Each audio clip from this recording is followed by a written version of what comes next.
Quero convidar você a abrir a sua Bíblia em Atos, livro de Atos, capítulo 4, versículo 23.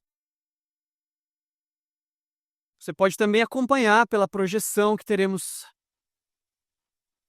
Amém? Vamos ler então a palavra do Senhor. A Bíblia diz: Uma vez soltos, Pedro e João procuraram os irmãos e lhes contaram tudo o que os principais sacerdotes e os anciãos lhes tinham falado. Ouvindo isso, unânimes, levantaram a voz a Deus e disseram: Tu, Senhor, Tu, soberano Senhor, fizeste o céu, a terra, o mar e tudo o que neles há. Disseste por meio do teu Espírito Santo, por boca de Davi, nosso pai, teu servo. Por que se enfurecem os gentios e os povos imaginaram coisas vãs? Os reis da terra se levantaram e as autoridades se juntaram contra o Senhor e contra o seu ungido.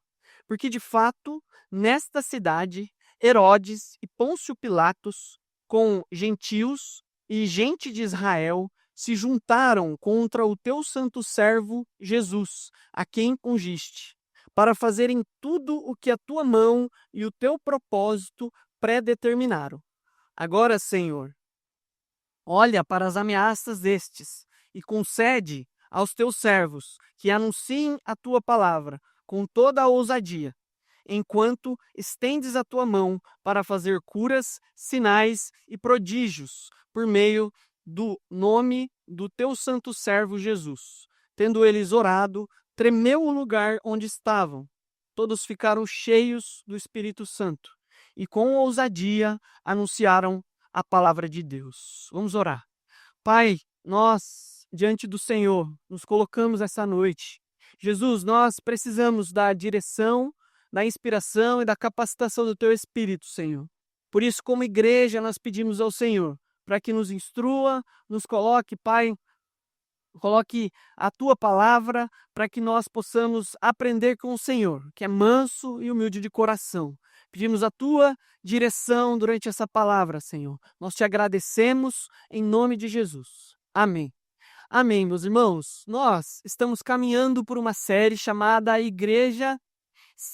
Simplesmente Igreja. Mudou bem na hora.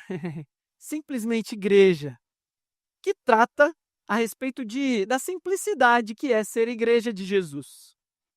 E nós vamos passar por alguns fundamentos. O primeiro fundamento, o pastor já ministrou na semana passada, foi o fundamento da adoração. A igreja de Jesus o adora. E hoje nós queremos conversar sobre o privilégio que nós temos, que é o privilégio da oração. A igreja de Jesus ora. Eu e você somos chamados para orar, para termos uma comunicação com o nosso Deus, uma conversa com o nosso Deus. O conceito bíblico da oração é baseado justamente na natureza de Deus. Deus, ele se relaciona conosco. Deus deseja se relacionar com o seu povo. Em toda a narrativa bíblica, nós vemos Deus se relacionando e buscando, de alguma forma, esta conversa e este contato com o homem.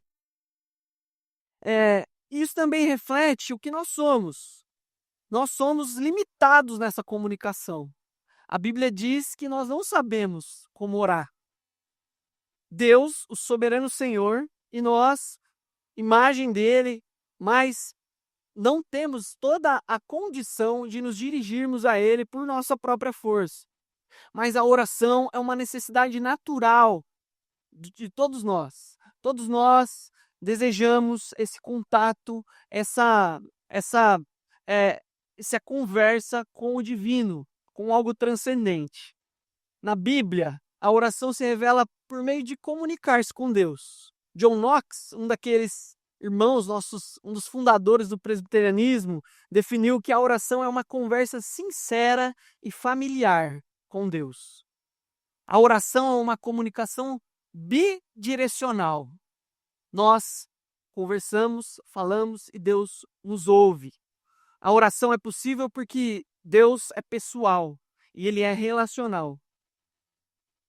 Nós também aprendemos com Jesus o que é a oração. Quando nós lembramos de como Jesus orientou seus discípulos sobre como deviam orar, Jesus mandou para que eles fechassem a porta do quarto e ao seu pai que está em secreto, orasse. Nós orássemos.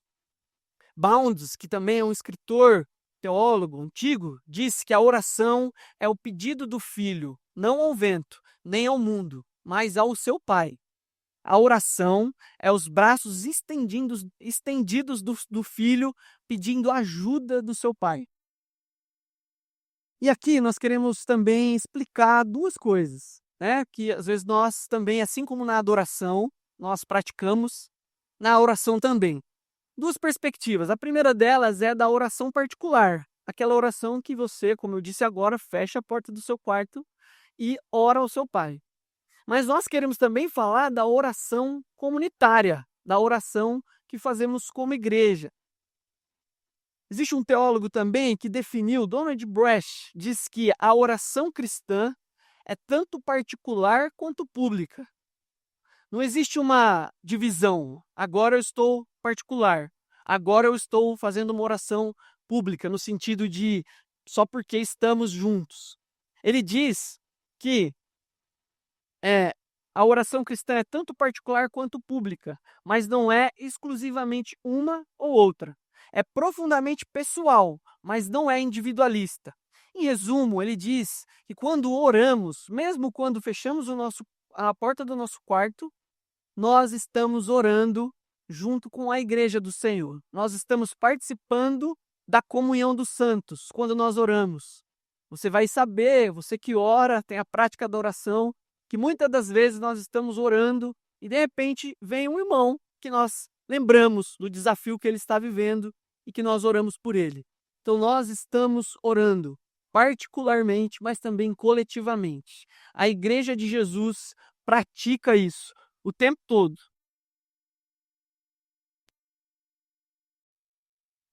Esse autor, ele também aponta duas situações. Ele faz como se fosse um ranking da oração, sabe? Um estudioso chamado Friedrich Hayler classifica algumas orações. E aí, eu lendo sobre, percebi que há dois problemas. Existem outros, tá, irmãos? Com relação à oração, de como é a prática da oração da igreja. Mas eu quero falar só de dois agora. O primeiro é que ele classifica como oração primitiva. O que é uma oração primitiva? Não é ser a primitiva da igreja primitiva, é no sentido de aquela oração que não amadureceu, aquela oração primária, sabe? Aquela oração que não se aperfeiçoou. E ele diz que isso ocorre muito dentro das nossas igrejas, e esse tipo de oração é aquela oração egocêntrica, porque o suplicante busca a Deus basicamente apenas para sua ajuda, para sua própria prosperidade e para sua proteção. A motivação vem do medo e de uma vantagem pessoal. Pessoas primitivas buscam livramento, não do pecado, mas do infortúnio e do perigo. Aquela oração egoísta, eu oro por mim. Eu quero que o Senhor atenda aos meus pedidos, aos meus desejos, à minha vontade. E também aquela oração ritual, que ele chama de ritual, que a gente entende que é parte intrínseca nossa, nós humanos, queremos ter um contato com o transcendente, com o místico. Mas esse tipo de oração é aquela oração que usa da lógica, uma fórmula exata. É aquela oração que a gente fala, se eu não falar em nome de Jesus, não valeu, né? Que você use de métodos para orar. Para nós compreendermos um pouco mais, eu queria primeiro só nos localizarmos, o pano de fundo do texto que nós lemos. Você vai perceber que o versículo 23 começa, uma vez soltos, Pedro e João procuraram os irmãos. Soltos da onde? Onde eles estavam? Nós estamos no livro de Atos. Atos, chama Atos dos Apóstolos, nós poderíamos chamar também de Atos do Espírito Santo. O Espírito Santo está agindo na igreja depois da promessa de Jesus. O Espírito Santo vem sobre os irmãos e o evangelho começa a ser pregado. Pedro prega uma primeira vez e cerca de 3.000 pessoas se convertem. Logo em seguida, eles vivem em comunhão, a igreja está crescendo, a igreja está vivendo esse tempo maravilhoso de comunhão e graça. E eles um dia decidem ir ao templo para orar. Às 15 horas, o horário da oração do templo. E lá eles encontram um aleijado, um homem de mais de 40 anos, que nascera aleijado e que ficava na frente do templo, pedindo esmolas. Esse aleijado pede a esmola. Pedro então diz a ele: eu não tenho ouro e eu não tenho prata, mas o que eu tenho eu te dou. Em nome de Jesus, levanta e anda. Esse homem, num salto, levanta, entra no templo e daí em diante começa, vamos dizer assim, uma bagunça. Porque esse irmão começa a glorificar a Deus dentro do templo, isso começa a agitar as pessoas lembram, esse não é aquele que ficava à frente do templo, não é ele que ficava pedindo esmolas. E nisso eles questionam como isso aconteceu, porque esse aleijado glorificava a Deus e se apegou a Pedro e João. E aí Pedro toma a palavra e começa uma pregação, oportunidade de pregar, e ele prega sobre Jesus, e ele prega sobre a ressurreição. Isso deixa com que os religiosos do templo fiquem inquietos, e perto do anoitecer eles chegam no templo e prendem Pedro e João. No dia seguinte, eles vêm com o sinédrio, o mesmo sinédrio que Pedro, há pouco tempo atrás, viu Jesus ser questionado sobre as suas ações. E Pedro está agora sendo interrogado. Mas Pedro agora não foge. Pedro responde que ele faz isso em nome de Jesus, que ele é o Senhor que salva, que ele é o Senhor que salva. E isso causa um incômodo. Ameaças são feitas a esses irmãos, mas diante das pessoas, vendo que Deus se manifestou de forma milagrosa, os saduceus, os religiosos, decidem libertá-los. Então eles voltam e a partir daí nós lemos o texto. E nesse sentido, irmãos, olhando para isso, eu quero conversar hoje com os irmãos de como a Igreja de Jesus ora no começo dela, nesse começo, e qual é o ensino que temos sobre isso. Atos nos mostra algumas características da oração. E a primeira característica que eu quero conversar com vocês é que a oração cristã é a primeira resposta da igreja. Orar é a nossa primeira resposta aos dilemas e desafios. Os discípulos, depois de libertos, voltaram aos seus irmãos, como nós lemos. E no primeiro momento, você não percebe eles gritando, comemorando. Nós não sabemos qual de fato foram as reações, mas a palavra diz que eles decidem pela oração. Eles decidem orar. Em um só coração, unânimes, orar ao Senhor. É certo que, provavelmente, um irmão levantou a voz, porque foi possível registrar a oração, e os outros irmãos concordaram e oraram juntos, né, com esse irmão, porque está aqui relatado como foi. Se todos falassem, não daria para compreender como seria descrito aqui na palavra, mas essa oração está aqui, retratada a nós. E, nesse sentido, eles, nesse primeiro momento, como eu disse, eles não comemoraram a libertação. Eles também não demonstraram uma preocupação muito grande, apesar de que eles pedem coragem depois. Mas eles oram. E aqui, neste ponto, eu quero destacar que a Igreja de Jesus precisa responder com a oração para qualquer circunstância. Eu e você precisamos responder em oração, reagir em oração para qualquer circunstância, seja para o bem, seja para o mal que vier a nós. O Senhor nos convida a esse relacionamento de Pai conosco, de nós como filhos nos achegarmos a Ele. No texto, como eu disse, nós não sabemos a reação, mas nós percebemos que eles fazem essa oração. É muito comum nós orarmos quando a coisa fica mais feia, né? Quando a coisa fica mais desafiadora para nós. Nós oramos, nós nos lembramos da irmã da igreja que ora mais que a gente. Nós pedimos a oração para ela, nós clamamos, nós vamos pedir socorro para os irmãos. E é bênção de Deus, precisamos mesmo. Mas nós também precisamos buscar e orar ao Senhor. Quando a coisa é boa, celebrar, orar. Quando você recebe uma boa notícia, dizer: Senhor, eu quero agradecer por isso. Eu quero agradecer por aquilo que o Senhor está fazendo. Nós não sabemos, como eu disse, se eles comemoraram ou ficaram, agora estamos ameaçados. Pedro e João vieram com essa notícia de que eles foram libertos, mas eles ameaçaram, dizendo: se vocês continuarem pregando, nós vamos perseguir. E os saduceus, irmãos, foram os principais que fizeram levaram Jesus à cruz. Foram eles que influenciaram a maioria do povo para que Jesus fosse crucificado. Então, pensa, Pedro estava diante desse mesmo pessoal, e o Espírito Santo transformou a vida de Pedro. E agora ele toma coragem e prega a palavra do Senhor. Um outro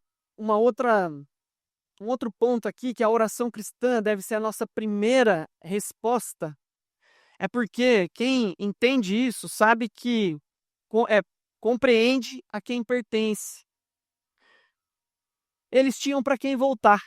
Esses irmãos voltaram para a comunidade de fé.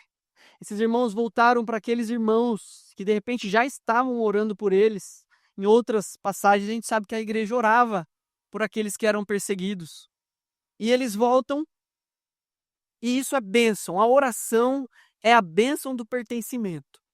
Então, se você pertence à comunidade de fé e ora, também você recebe orações.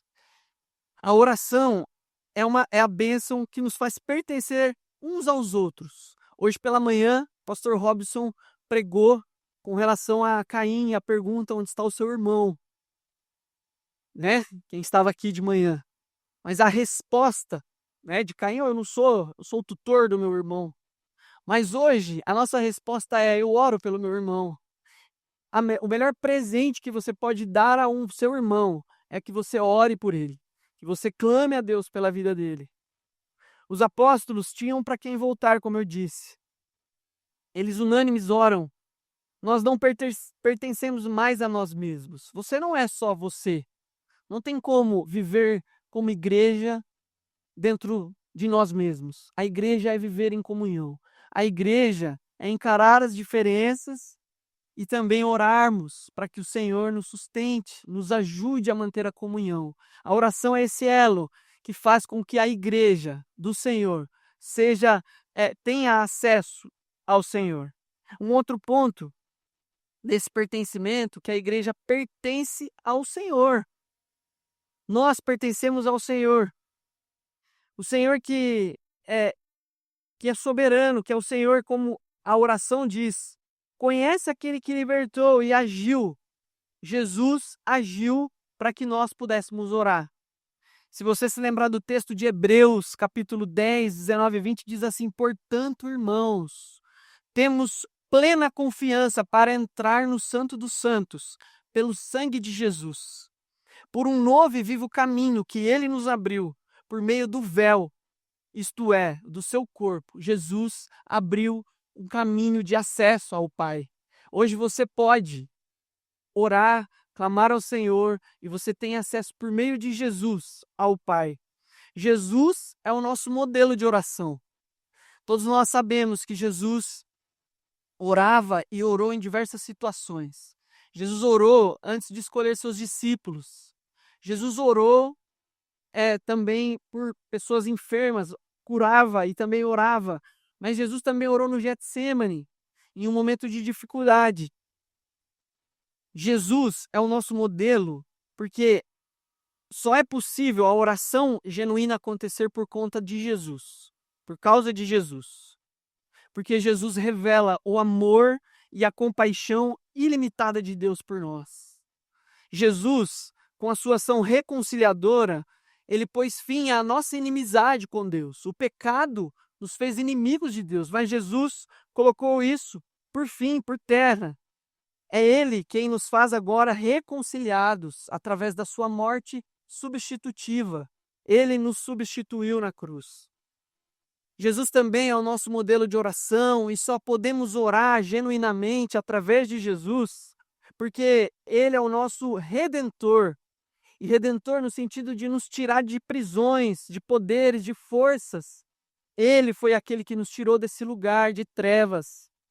E Jesus também nos faz e nos promove a oração, porque Ele é o nosso intercessor pessoal e comunitário. Ele ora por você, ele ora pela igreja dele.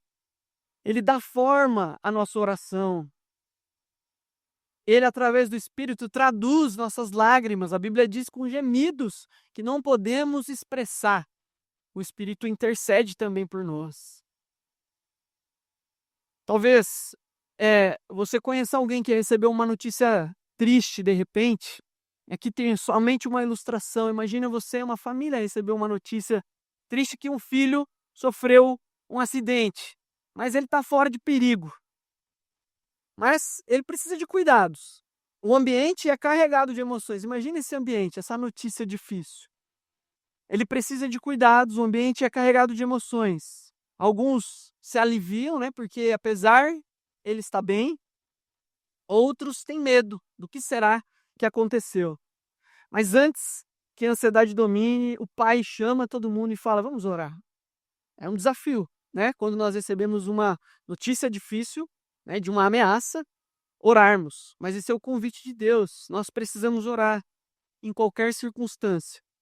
E também situações positivas. Imagina você recebendo a notícia de que foi promovido no seu trabalho, ou que alguém foi curado, né? Ou que recebeu uma resposta de Deus. O ambiente fica feliz quando isso acontece. Será que nós oramos nesse momento agradecendo Deus? Obrigado pela boa notícia. Obrigado pelo que o Senhor tem feito. O que o Senhor espera de nós é que eu e você respondamos em oração. Eu não sei qual é o seu dilema, se você está vivendo um momento de alegria ou um momento de desafio, de problemas, de uma coisa muito difícil. Mas o convite do Senhor para mim e para você é que você reaja em oração. Responda em oração. Porque o seu Pai, que te vê em secreto, sabe, conhece você e quer atender a sua oração. A segunda característica que eu quero destacar da prática da oração é que a oração cristã, a oração do Senhor, a oração cristã reconhece o Senhor da história, o Senhor que está governando todas as coisas e toda a história. Deus está governando. A oração, como está lá no versículo 24, diz assim: Tu, soberano Senhor, fizeste o céu, a terra, o mar e tudo o que neles há. Disseste por meio do teu Espírito Santo, por boca de Davi, nosso pai, teu servo. Por que se enfurecem por que se enfurecem os gentios e os povos? Imaginaram coisas vãs. Os reis da terra se levantaram e as autoridades juntaram contra o Senhor e contra o seu ungido. Aqui é uma citação do Salmo 2, né? E que na sequência do Salmo diz que o Senhor ri. O Senhor ri daqueles que vêm contra ele. O Senhor ri daqueles que se levantam contra o Senhor. Perceba agora que a oração se baseia num Deus que é soberano. E a soberania aqui tem a ver com ele ser o proprietário, o Senhor. Ele é aquele que domina o tempo, ele é o Senhor de todas as coisas. O Senhor que agiu no passado. O salmo em Davi tinha uma função, mas este salmo também traduz agora a realidade desse momento. O Senhor, desde a criação, ele está agindo. Suas mãos formaram esse mundo e permanece agindo agora. Para que você saiba, o seu Pai está agindo. O seu Pai continua a agir. Ele continua a trabalhar, ele continua a realizar a obra, a sua obra. Por meio do Espírito, ele falou. O Espírito falou, né? No tempo de Davi, usando Davi. E agora esses irmãos percebem o cumprimento dessa promessa. Está acontecendo agora, lá, né, naquele período, com os irmãos Pedro, João e aqueles irmãos que estavam com eles. E aqui eu quero também colocar que a oração cristã reconhece o Senhor da história porque confia no seu propósito. Quando eu e você oramos, sabendo que Ele é o Senhor da história, nós demonstramos que confiamos no propósito dele. A oração não é feita na perspectiva da vingança. Eles não oram, Senhor, mata. Eles não oram na perspectiva do egocentrismo, pensando neles, pensando naquilo que é vontade deles, na proteção, na prosperidade pessoal deles ou da própria igreja que está começando. Eles não oram para que eles ganhem o mundo contra os inimigos que estão se levantando, mas eles oram na perspectiva da confiança, mesmo em meio a promessas de ameaças. Confiar quando há ameaças. Confiar quando há uma projeção de perseguição. Na história da igreja, a igreja chegou até aqui em meio à perseguição. Hoje talvez nós vivemos um tempo aparentemente tranquilo em algum tipo de nível de perseguição. Aqui nós não temos uma perseguição como a Graça e o Nicolas, que a qualquer momento podem ser descobertos e morrerem, literalmente. Mas há pequenas perseguições. Talvez no seu trabalho esperam de você posições e você precisa dizer não para alguma situação, e aí você se torna alguém perseguido, de alguma forma, mesmo que seja de forma leve.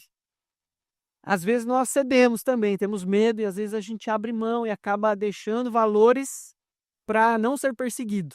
Quero dizer a você que Jesus disse que aquele que o segue será perseguido.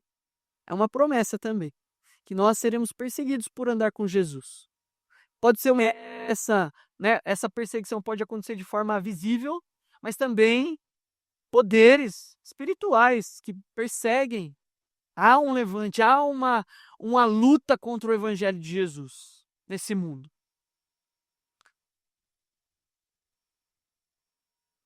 Uma outra, ainda falando sobre essa questão do levante, nós percebemos no mundo, isso não é político, isso não é um sistema cultural, não é nada disso. Existe uma força que vem contra o evangelho de Jesus, que quer minar a igreja de Jesus. E cabe a nós utilizarmos da oração para, juntos ao Senhor, sabermos quais passos dar, sabemos em que tempo estamos vivendo. Esses irmãos entenderam a promessa feita a Davi, compreenderam que agora era o tempo. Esse é o tempo do Senhor. Um outro ponto é que nós oramos, a oração cristã reconhece o Senhor da história, conformando-se à vontade dele. Nós muitas vezes não queremos nos conformar com as situações, mas há situações, irmãos, que é vontade do Senhor para nós, que nós precisamos percebê-la, entender que o Senhor está trabalhando com a gente. Perceba ali que no versículo 27 e 28 diz: porque de fato nesta cidade Herodes e Pôncio Pilatos com os gentios e gente de Israel se juntaram contra o teu santo servo Jesus, a quem ungiste, para fazerem tudo o que a tua mão e o teu propósito predeterminaram. Perceba que a oração é conformar-se a esse plano de Deus, de maneira resoluta e submissa. Aqui nós temos também a perspectiva da soberania de Deus, mas também da responsabilidade humana. Esses homens foram responsáveis pela crucificação.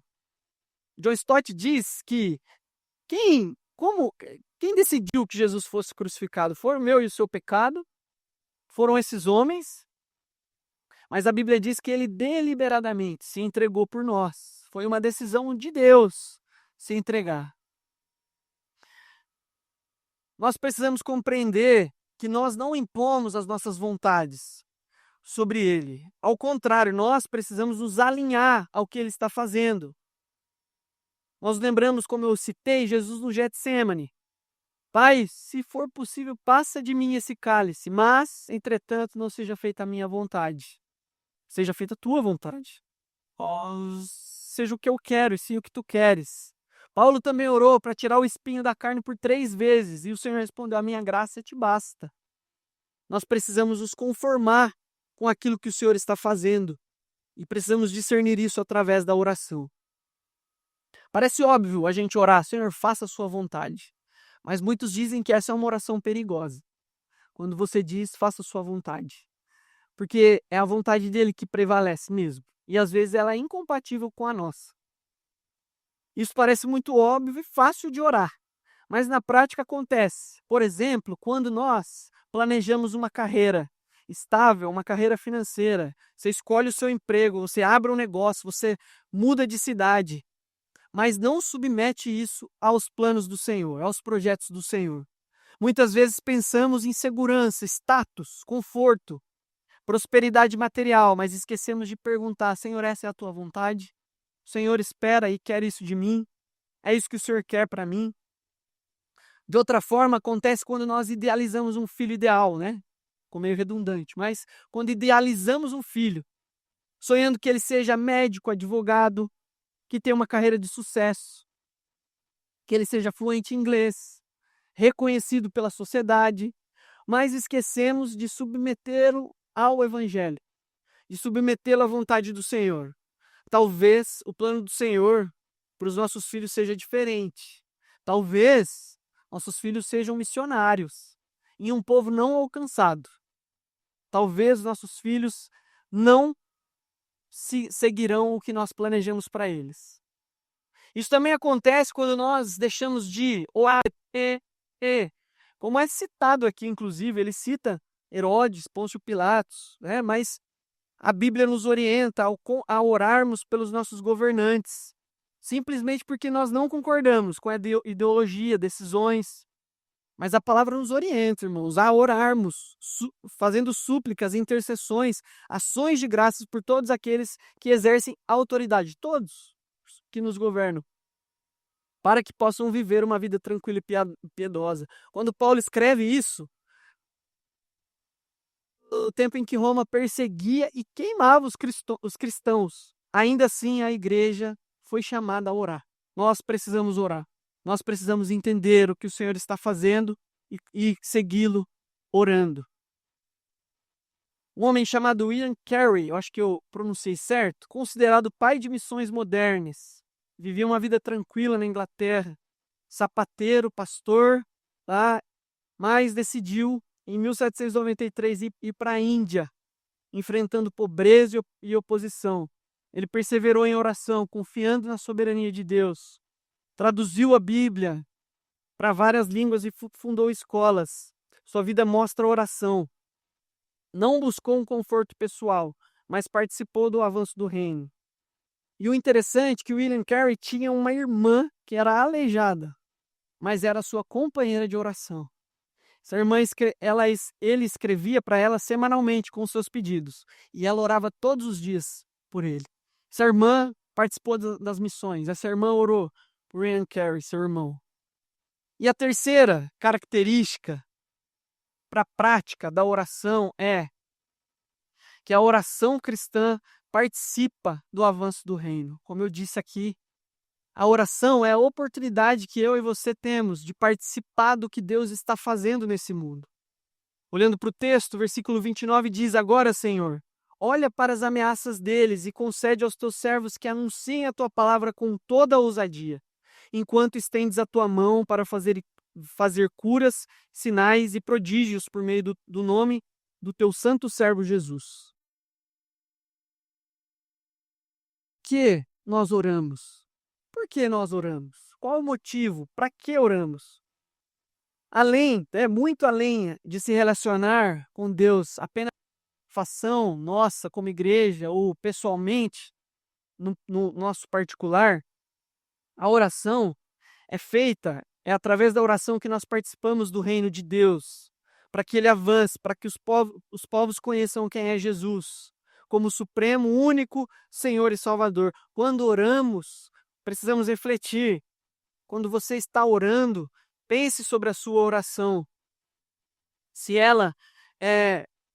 seu pedido é para que o seu reino venha, o seu reino, suas vontades, os seus planos aconteçam, ou é para que o reino de Deus venha, para que a vontade dele venha, para que o evangelho avance.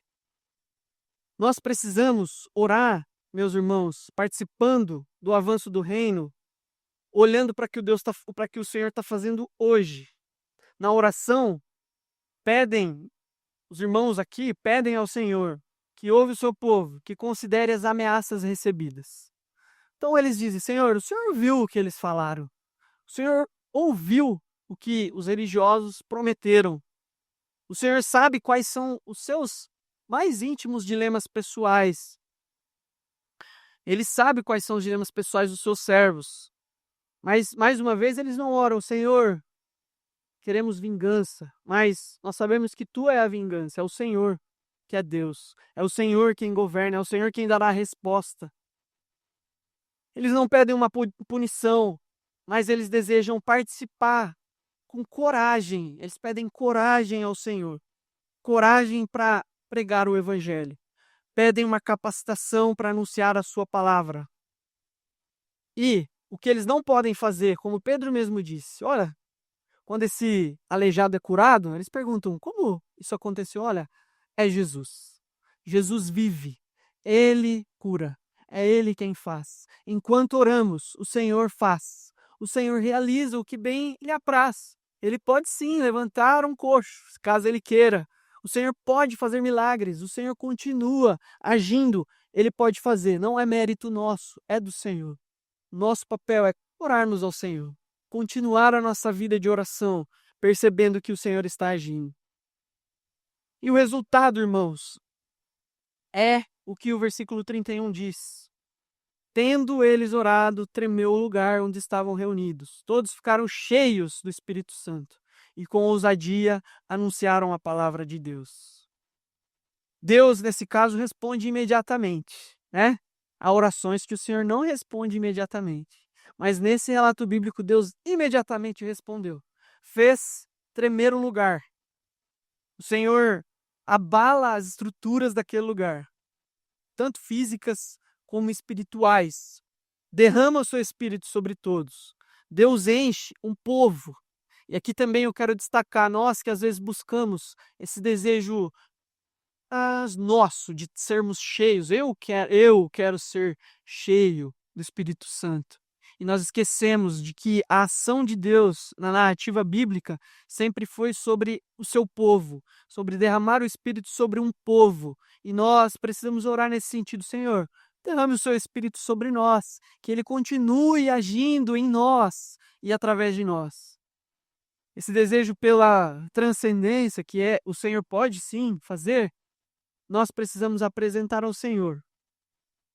E o Senhor olha para nós, não individualmente, que às vezes isso também causa, né, esse movimento de que, olha, o irmão é mais cheio, ou o irmão tem mais Deus. Todos nós, como igreja, podemos viver esse tempo com o Senhor, sermos cheios do Espírito Santo.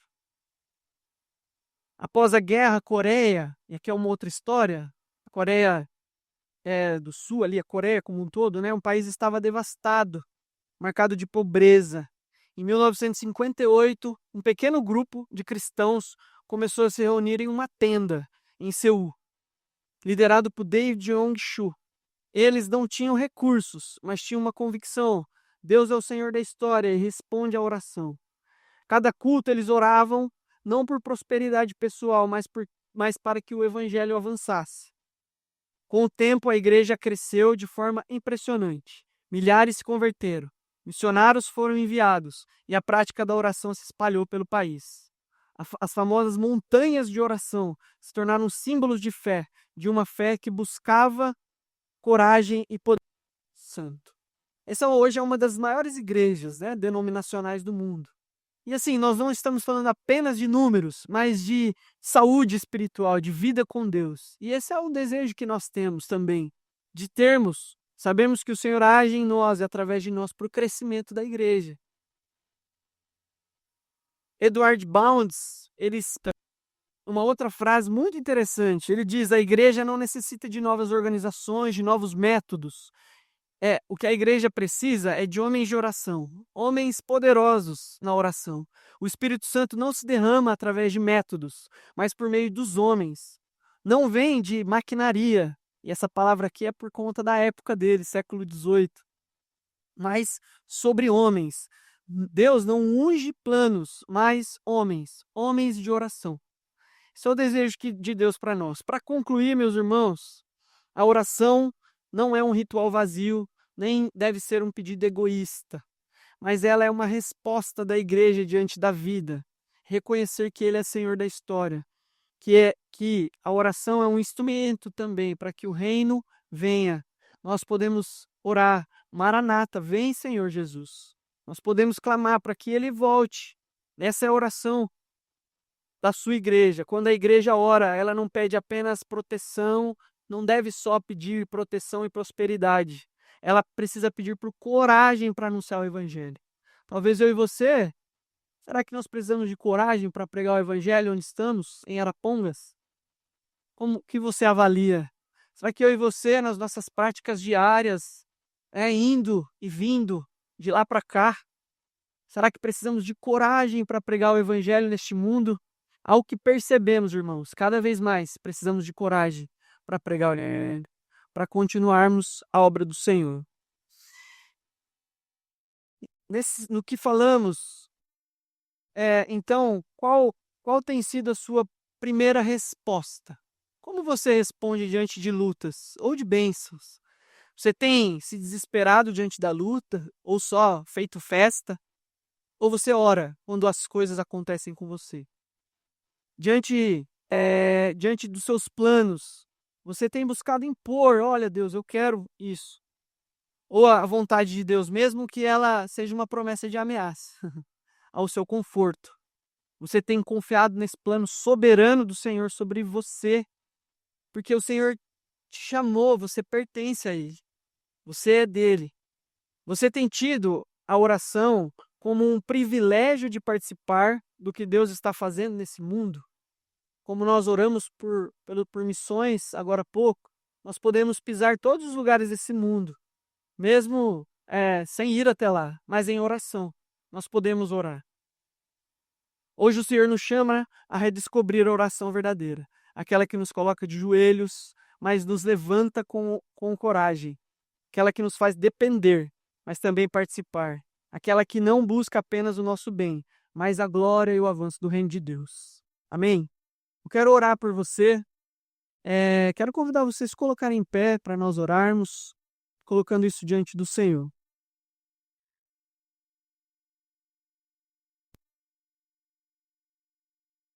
Pai, nós nos colocamos diante da Tua presença essa noite, Jesus. Nós entendemos que a oração é essa possibilidade de um novo e vivo caminho que temos, de nos achegarmos ao Senhor, ao Deus que é o soberano, o Deus que governa o tempo e o espaço, que cuida, Senhor, das mínimas e máximas necessidades de cada um de nós. Nós, Senhor, essa noite em oração como igreja, sabemos, Deus, que o Senhor é aquele que se move no meio do teu povo. O teu Espírito trabalha em nós, o teu Espírito nos convence, nos constrange, nos faz, como igreja, anunciarmos o Evangelho. E a nossa oração essa noite é para que o Senhor nos dê, de fato, coragem, Senhor, para termos a nossa vida de oração, para termos, Pai, um coração voltado para o Senhor e para o teu reino, para que tenhamos coragem para anunciar o Evangelho, aonde quer que estivermos, Senhor. Cada um aqui, como enviado do Senhor, como missionário do Senhor, orar e clamar ao Senhor para que venha o reino do Senhor sobre nós. Nos ajude, Senhor, a vontade, compreender que o Senhor sabe do que precisamos, confiar nos teus planos, como igreja, e também cada um na sua vida particular. Nós rendemos a Ti o nosso coração essa noite. Te agradecemos por esse tempo, em nome de Jesus. Em nome de Jesus. Amém, irmãos?